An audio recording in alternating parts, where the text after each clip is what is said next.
Okay, so Erica, Mariah, and I are going to talk to you guys about Indian culture and the classroom and how you can be more culturally aware about specifically Indian culture in your classroom. So to begin, this is where India is on a map, right here. It's an Asian country, and it has a population of 1.35 billion people. So that's a lot of people. It's one of the most populous countries in the world, and there are over 4 million Americans, Indian Americans, living in the U.S.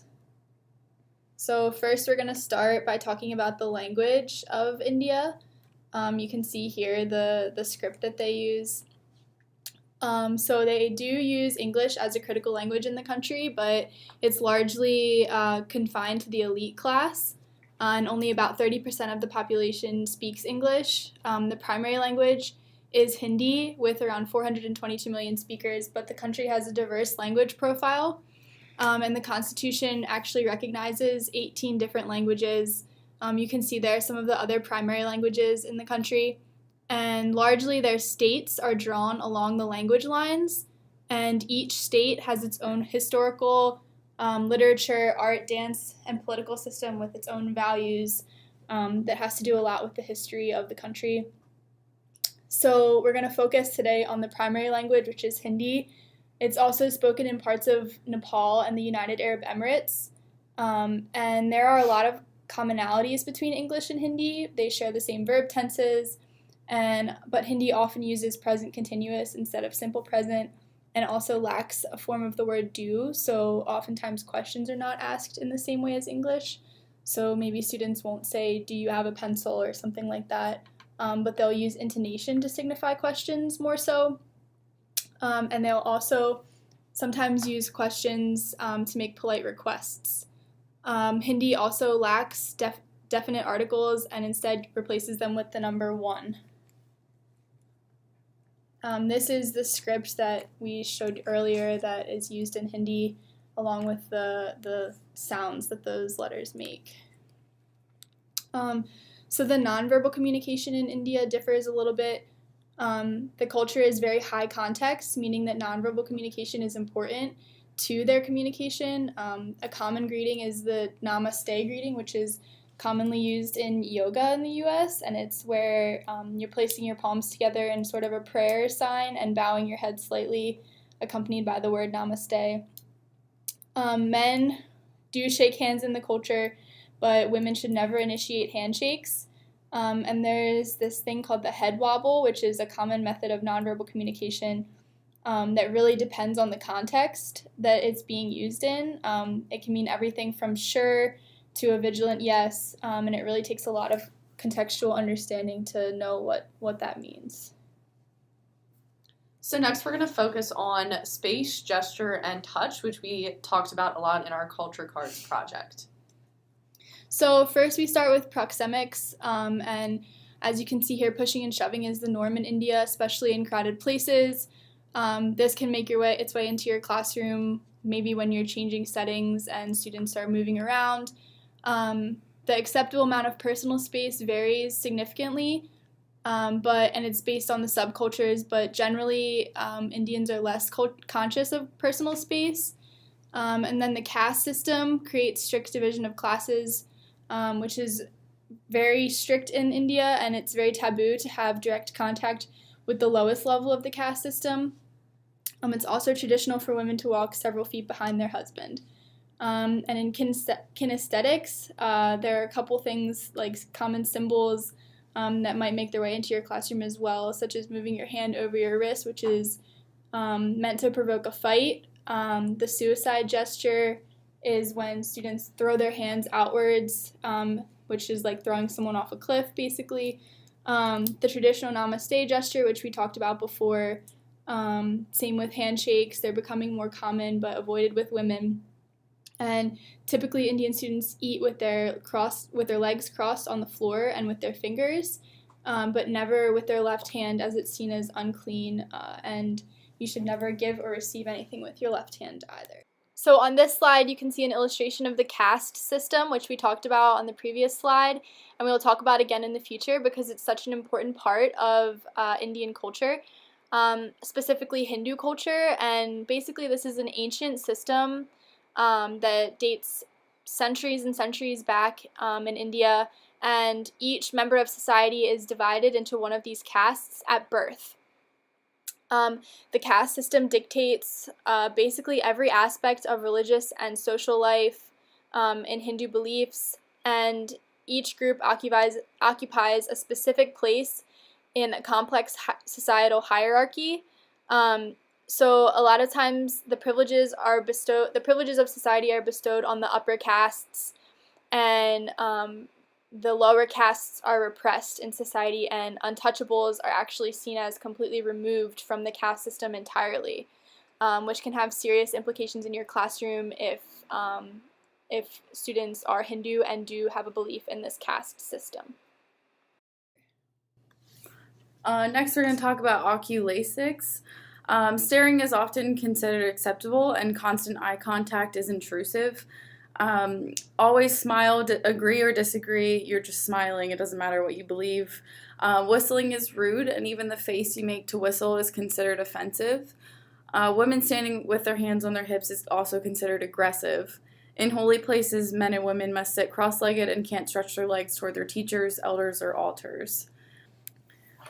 Under haptics, touching is a special act. It represents a bond, and only someone from the same caste or family may touch affectionately.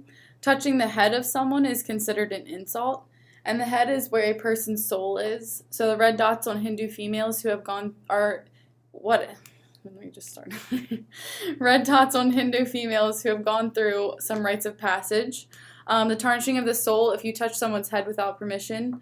The feet are dirty and the worst part of someone, and it insults them if you touch them with their feet. If you touch someone's feet, it is looked at as groveling or begging. Touching someone's feet is like licking the ground. That's what they consider. That was so bad. I was like, what? You see what I did? So smell is actually a really big part of Indian culture. So this goes under the title of olfactics. So smell in Indian culture really defines who you are as a person. So based on your smell, people will have different perceptions about you. So typically this is actually considered the dominant sense in Indian culture. So it's not taste, it's not sight, it's not hearing. Typically they go by smell. So it's very important in their culture. Typically, a foul smell is actually considered offensive in Indian culture. Sometimes this happens in American culture too. If someone has a more foul smell, we will be turned off by that and be somewhat offended. But in Indian culture, it's even more so. So they really encourage frequent bathing, typically often more than American culture would. Even a natural body odor in the Indian community can sometimes be frowned upon. So typically, not only not smelling bad, but also smelling good and like something in particular is really important in their society. Americans specifically actually can be offensive because of our odor. A lot of people in countries outside of America typically attribute this meat type smell towards Americans. So because we eat so much meat, we often give off this odor that can be offensive, particularly in American culture. A lot of strong scents are actually encouraged in the workplace, so sometimes we don't want to have strong scents because we're worried of allergies, worried of people being affected by these smells, but in India this is very common in the workplace. And also aromatherapy is something that's typically used in the workplace, and it promotes happiness, well-being, and a lot of calmness for people. So homes without scents are actually considered pretty unusual. So some of us have candles in our homes. We have different things to kind of make it smelly and interesting, usually to cover up smells. But in India, it's very typical to have oils or some sort of herb in your household. Next, we're going to talk about religion in India.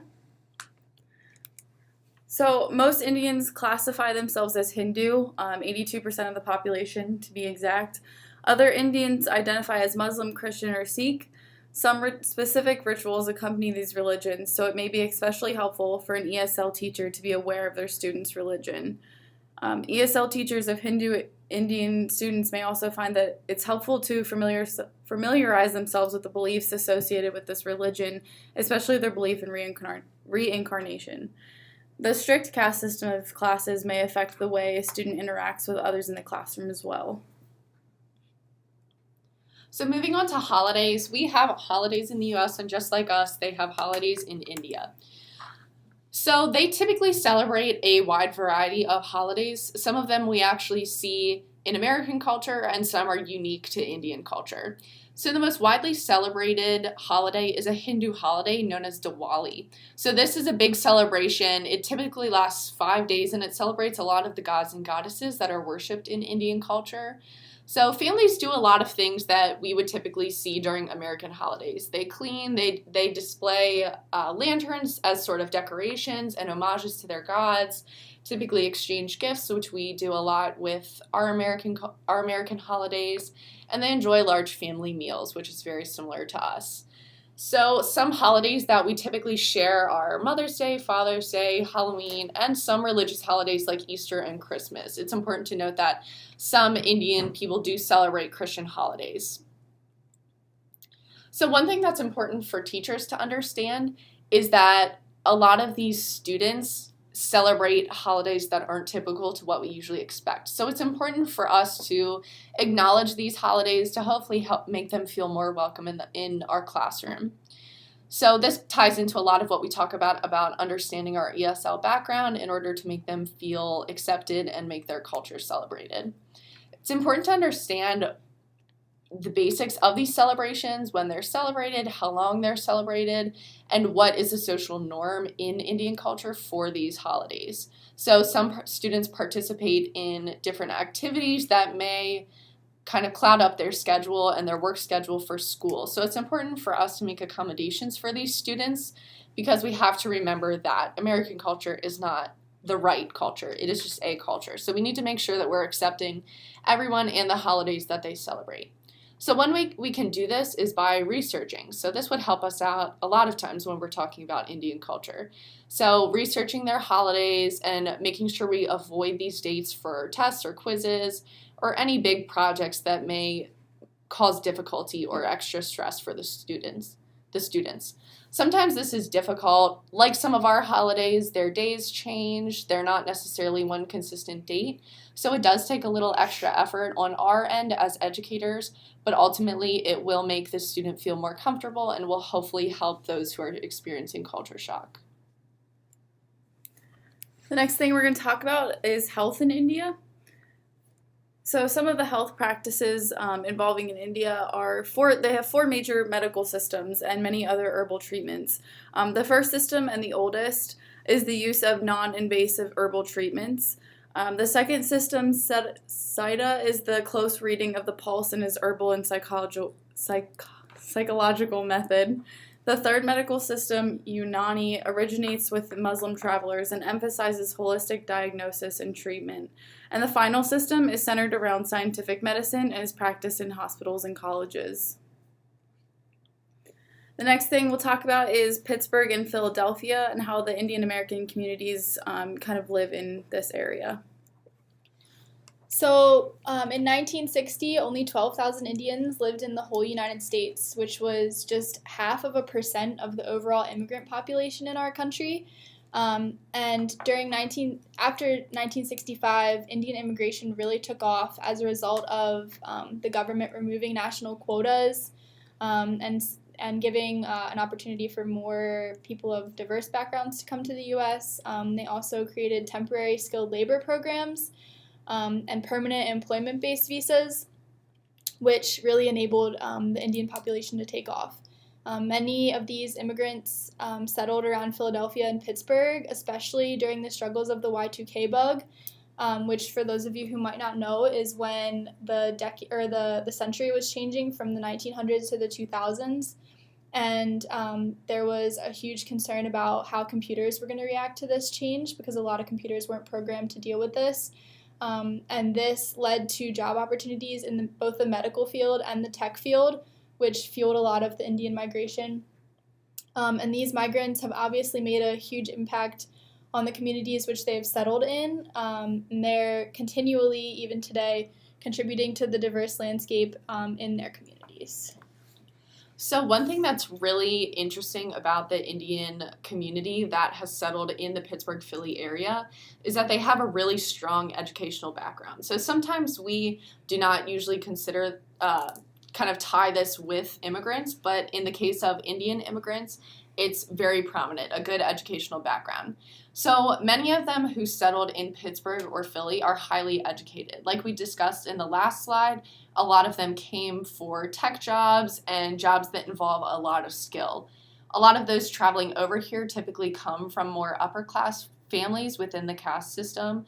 So this often involves them being bilingual or even trilingual. So a lot of them coming over typically speak English, not necessarily all of them, but since they are from a higher caste system, they typically will know some of the language. Additionally, the Indian immigrants rank amongst the highest educated immigrants that come to the U.S. So over 70% of these immigrants actually hold bachelor's degrees or higher.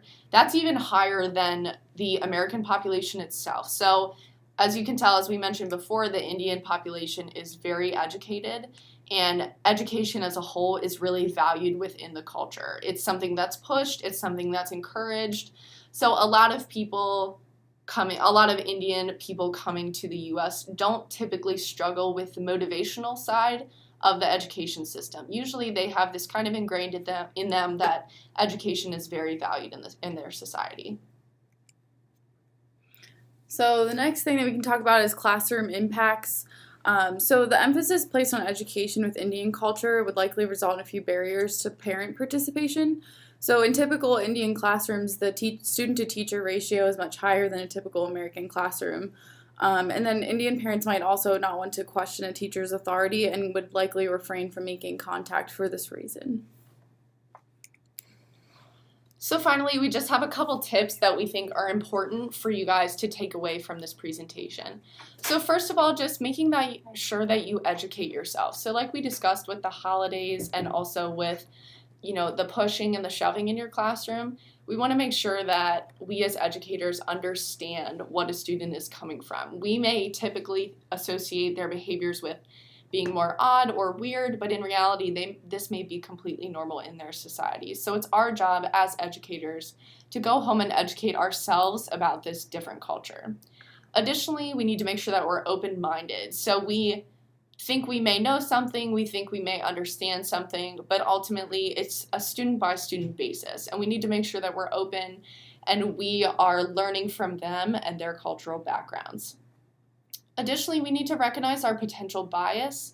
So everyone has a slight implicit bias. So maybe whether you believe it or not, we all have preconceived notions about certain groups. So whether that is, the Indian culture or maybe any sort of Asian culture, we already have some biases, and we need to make sure that we're recognizing these and moving past these biases. Even any preconceived notions we have about ELLs, we need to make sure that we move past them and focus on the ELL individual that we have in our classroom. Additionally, as an educator, we know how important it is for students to ask questions, so we need to take this upon ourselves and do it on our own. So we need to ask what might be best for this student, how else can we help this student, and even ask the student questions. Ultimately, it's their education, and we need to make sure that we're doing everything we can to help them along their way. So I hope you enjoyed our presentation about Indian culture, and I hope that these tips can help you in the classroom when dealing with not only Indian immigrants or Indian students, but any ELLs that you might have.